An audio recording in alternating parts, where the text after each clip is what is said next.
Your true wealth is your time and freedom. Money is just a tool for trading your time. It's a container to store your economic energy until you're ready to deploy it. But the whole world has been turned away from real money and has been fooled into using currency. A deceitful impostor that is silently stealing your two most valuable assets, your time and your freedom. Welcome to the rabbit hole. We are entering a period of financial crisis that is the greatest the world has ever known. The wealth transfer that will take place during this decade is the greatest wealth transfer in history.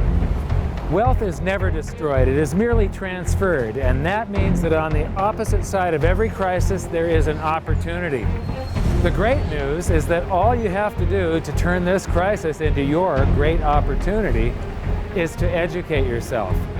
I believe that the best investment that you can make in your lifetime is your own education.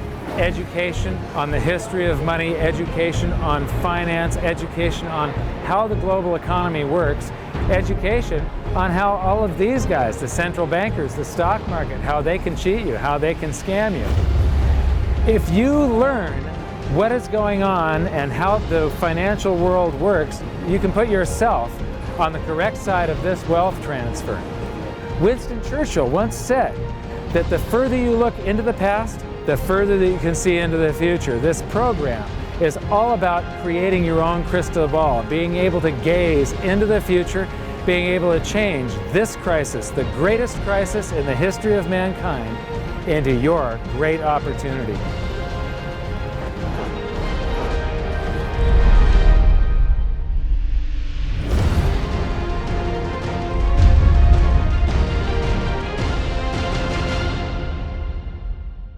The hidden secrets of money, some of them are hidden in plain sight. They're like right in front of you. The way the monetary system works is something that isn't actually hidden away from all of us. It's out in the open, but it's complex and people just they can't see how it works. It's hard for them to imagine that we're living in such a hoax. Others are meant to be secret, but the truth is slowly coming out, like the Federal Reserve being a private corporation and not really part of the U.S. government.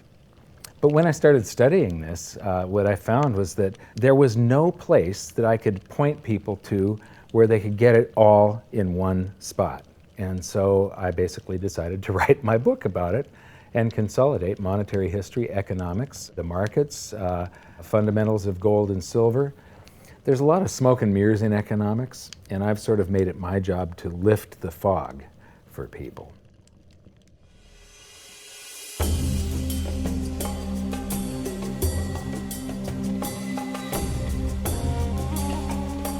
Welcome to Egypt. This is where it all began. Roughly 5,000 years ago, the Egyptians started using gold and silver as their predominant form of currency. But it was not yet money. The pieces of gold and silver that they were using were odd sizes and weights, odd purities, so it still was not interchangeable, where each unit is the same as the next. This meant that nothing really had a price yet. You couldn't put a price of so many coins on something because they didn't have coins yet. Trade was still difficult. It was still a guessing game when it came to the exchange of values. One of the reasons that we are in the financial mess that we are today globally is that people do not understand the difference between currency and money. Currency is a medium of exchange, a unit of account. It is portable, durable, divisible, and something called fungible. Fungible means that each unit is the same as the next unit. A dollar in my pocket buys the same amount as a dollar in your pocket. Money is all of those things plus a store of value over a long period of time. Even financial planners, bankers, your accountant, they don't understand the difference between currency and money. The currency in your pocket is a medium of exchange. It's a unit of account because it's got numbers on it. It's somewhat durable, it's portable, it's divisible in that you can make change, and it's fungible. A dollar in my pocket buys the same amount as a dollar in your pocket. But because governments can print more and more and more of it, and dilute the currency supply, it's continually transferring wealth out of your pocket, out of your bank account, to the government and to the banking system. The reason that gold and silver are the optimum form of money is because of their properties. It's an easy medium of exchange because gold and silver store a large amount of value in a very small area. It's a unit of account. Pure gold has the same value all over the planet. So an ounce of gold buys the same amount here in Egypt as it would in China or in the United States. It's durable. The same gold that Egyptians were using in trade 5,000 years ago is still here with us today. It does not corrode. It's divisible. You can make change with it. It's very portable. You could use something like oil as money. It's just that you can't carry around a barrel of oil on your back.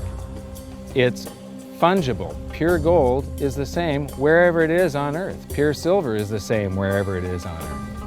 It's limited in quantity. That's the reason that it maintains its purchasing power. Governments cannot print it. Over the last 5,000 years, only gold and silver have maintained their purchasing power. There have been thousands upon thousands of fiat currencies, currencies that are unbacked by gold or silver, and they have all gone to zero. It's a 100% failure rate. Well, fiat currency, of course, is a currency that exists at the dictate or by fiat from a government. You say they have their printing presses, and the paper money rolls off the printing presses. And then they give it the fiat designation, which makes the currency official. It's just worthless paper. But when Ben Bernanke gives it the special sign, and they have the cult meeting at the Federal Open Market Committee meetings, it suddenly becomes currency. If you look at what's really going on, it's a con game. And so there's confidence. Well, the Federal Reserve is very forthright about what they're doing. If you read their websites, they'll tell you it's a confidence game. They tell you that there's no intrinsic value in their money. They'll tell you that they print it backed by absolutely nothing. They actually display all these facts. But if you tell somebody in the public that this stuff is created out of thin air, there's no backing whatsoever, it's absolutely worthless, it's about as valuable as monopoly money, they'll look at you like you're nuts. Is there an example throughout history of a fiat currency, a piece of paper that's unbacked by anything, surviving? Short answer, no. Long answer, no. And here's why. When Addison Wiggin took over at the Daily Record, when they got cranked up, Bill Warner asked him to catalog all of the fiat currencies throughout history and what happened to each of them. Addison dutifully went to work.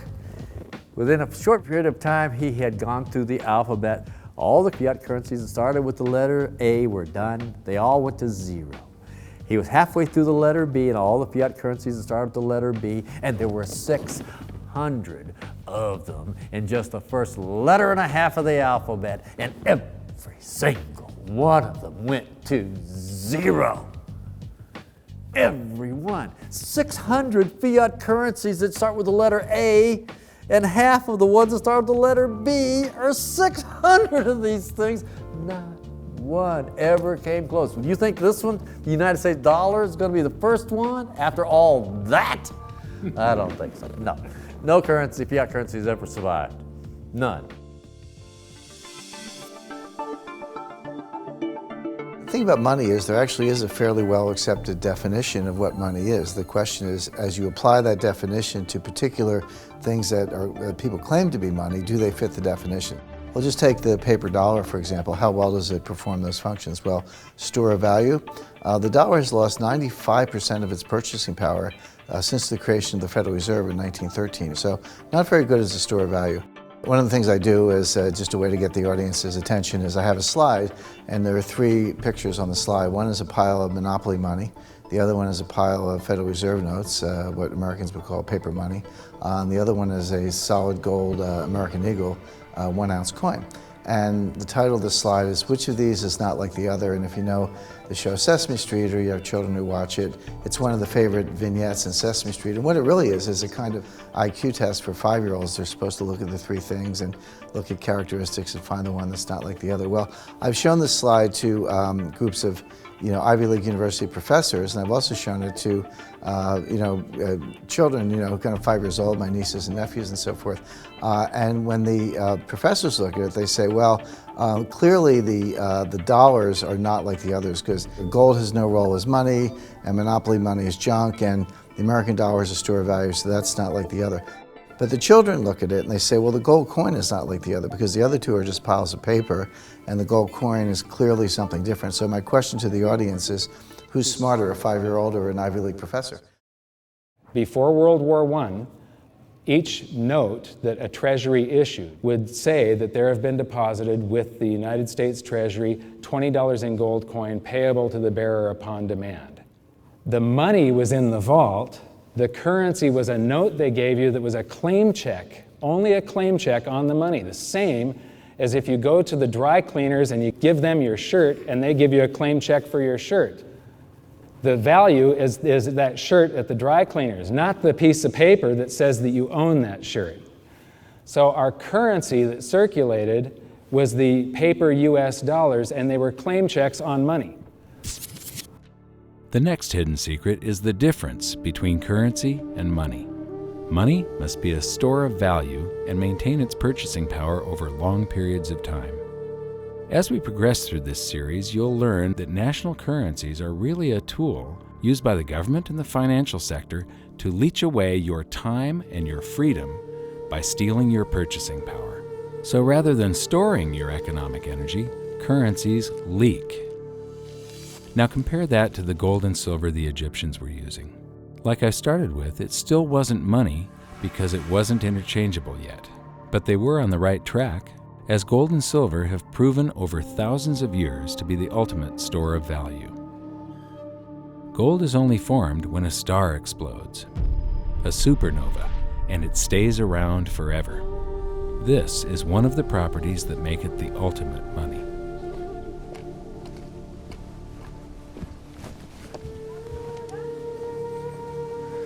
You know, people are amazed that after 5,000 years, the pyramids are still here. But what I'm more amazed at is that the currency that the people that built this were using, that currency, that gold and silver that they were using in trade on a daily basis, is still around today. It may have been melted down and re-refined and it's in a coin or a bar or in some piece of jewelry, but it's still with us today and it still purchases something. Yes, it is the ultimate money because there is nothing else even in the same league. It's divisible, it's permanent, it's a store of value, it's a unit of account. It's got everything you want out of money, but it doesn't go away and it can't be increased. That is what makes gold the most beautiful money of all. What more could you ask out of a money? It keeps governments under control. You can maintain a solvent system. Governments don't like gold at present because they're getting away with the fiat currencies, and they'll do everything they can to discredit it as an asset class. I mean, my goodness, gold has outperformed the Dow Jones Industrial Average in each of the last 7 years, yet it's not considered a legitimate asset class. Why? Again, it's the fear that maybe gold will be imposed on the system, that it will constrain government ability to spend beyond its means. They can't print it. They can't print it, no. The proper definition of inflation, I use Milton Friedman's definition. Inflation is an expansion of the currency supply. Deflation is a contraction of the currency supply. If you expand the currency supply, eventually prices will rise. And if you contract the currency supply, eventually prices will fall. This is a pool, but it's not a pool of water. This is the currency pool. And these are prices. And if you expand the currency supply, prices like a sponge in water have to rise to suck up the excess currency. Governments never stop printing more currency and adding currency to circulation. Therefore, prices keep on going up, not because the stuff that you're trying to buy is changing. The real estate doesn't change. What has changed is the currency purchases less and less. It's the currency going down, not prices going up. The truth is, what we have that makes our world work right now is a big story. None of it's real. It's all just promises. And if you think about it, that's how currency began to work in the beginning. You know, before we had currency, we had barter. I'll give you 3 coconuts and you give me 4 fish, because that's kind of a fair exchange on coconuts to fish.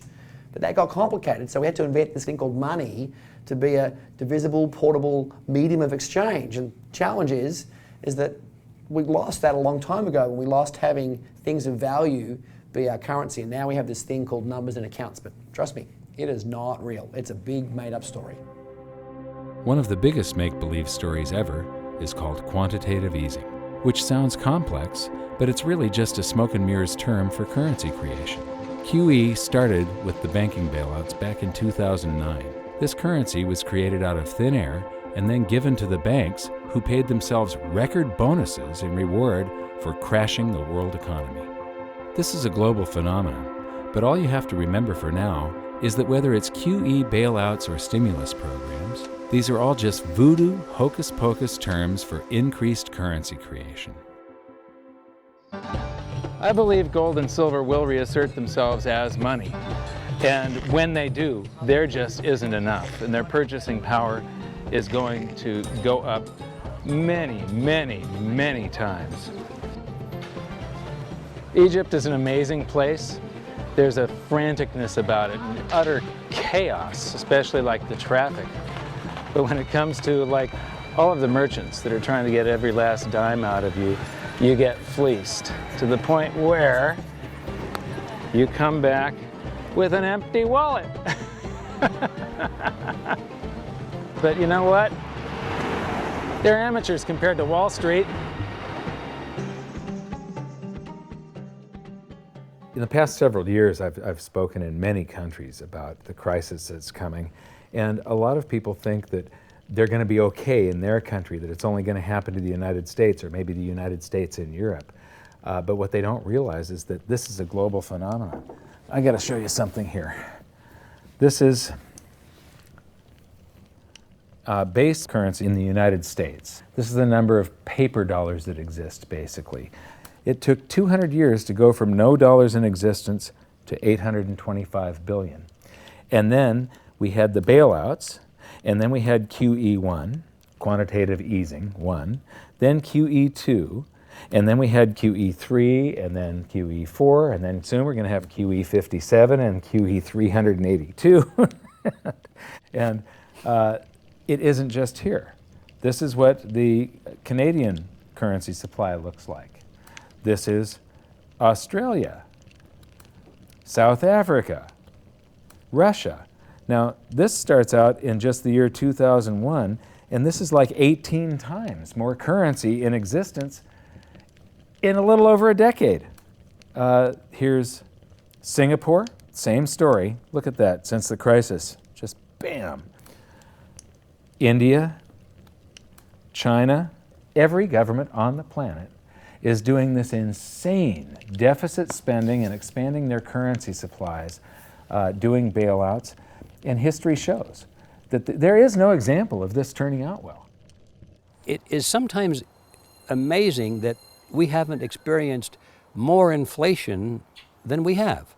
If they keep expanding the money supply so vastly, why aren't our prices growing faster than they really are? And the answer is that a good chunk of the money that the Fed created has been shipped overseas.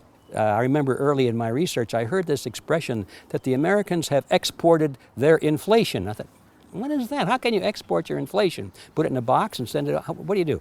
Well, now I understand. You export your inflation by simply sending all these dollars that you created to these other countries, and then they send you their refrigerators and their cars and whatever, their TV sets. So you get hardware, and they get little pieces of paper. It's a great deal for the American people for a while.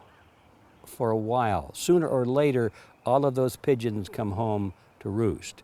When the time comes, as it looks like it's now coming, when the rest of the world is saying, we don't want to play this game anymore, Uncle Sam's dollars are just becoming worthless, there are too many of them, we've got to find something else other than American dollars, then those dollars start to come back to America. People say, we don't want them anymore, what do we do with them? Once this revs up and we've got this little trickle of money coming back that we previously exported, once it becomes a flood and it starts to rush back, now we are getting our former exported inflation brought back to us, and then we'll see the quantity of money inside the United States grow much more rapidly even than the Federal Reserve can create it, because we're getting a previous money back. And that's when we will really see the tanking of the US dollar in terms of what it will buy. During the second round of quantitative easing, global food prices went up 60%. And this created a humanitarian disaster for the 2 billion people on Earth who live on less than $2 a day. These people were hungry to start with, they became hungrier, and some of them started overthrowing their governments in North Africa and around the Middle East. So quantitative easing was the spark that ignited the Arab Spring. So that's it. When you create money, you get some sort of inflation. It just depends on where the inflation goes. It's all going down, down, down. Peasants are reeling from a game of coins and crowns. Given the premise that you have a permanent underclass or poor class, and how does inflation affect them disproportionately, it affects them basically in the percentage of their income that goes to food. And we see this as a ratio, and we know that there are some danger points. For example, in Egypt recently, once that ratio got to 40% of income going to food and the price of food rising due to inflation, when it got to 40%, that's historically a point where people actually stage a revolution. That's exactly what we saw. The French Revolution, similarly, was all around the price of food getting to a certain critical point where people simply, the risk-reward for revolution was favorable toward revolution.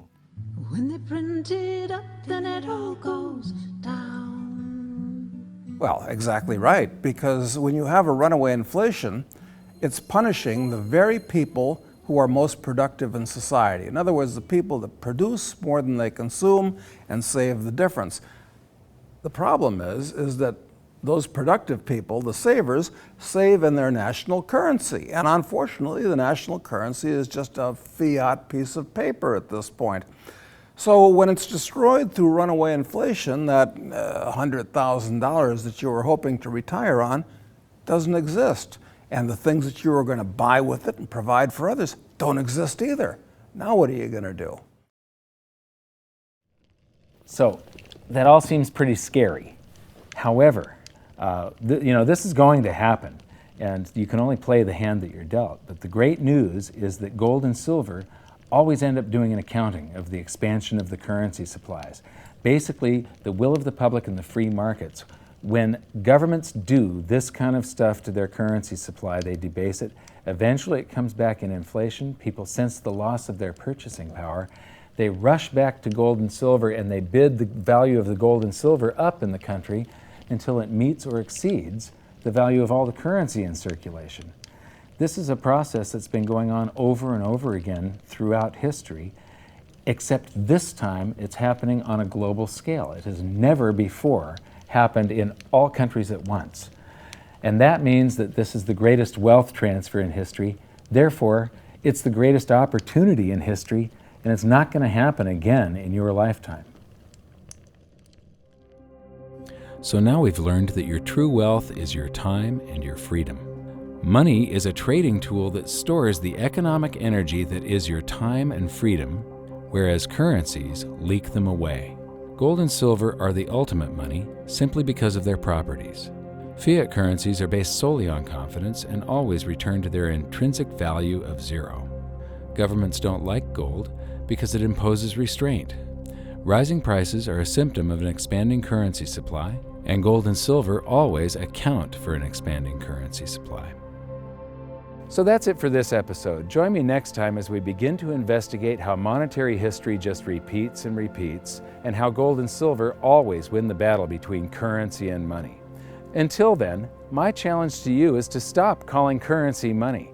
It's a crucial first step towards setting your mind free of all this economic voodoo and changing your context. You can learn more by watching the bonus features on our website, and if you have any questions, you can post them there, and we'll answer some of your questions in future bonus features. So good luck, thanks for watching, and we'll see you next time.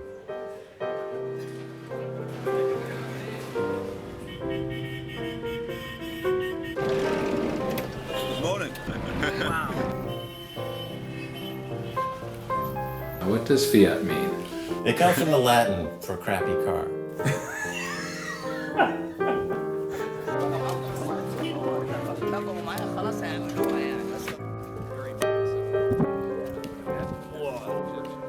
In the desert in a suit. My camel died. You're not too sure about that, are you? Huh?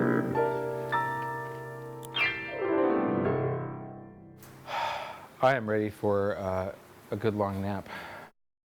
Hi, welcome to this bonus feature for the very first episode of Hidden Secrets of Money. And this is currency versus money. So that's the major topic that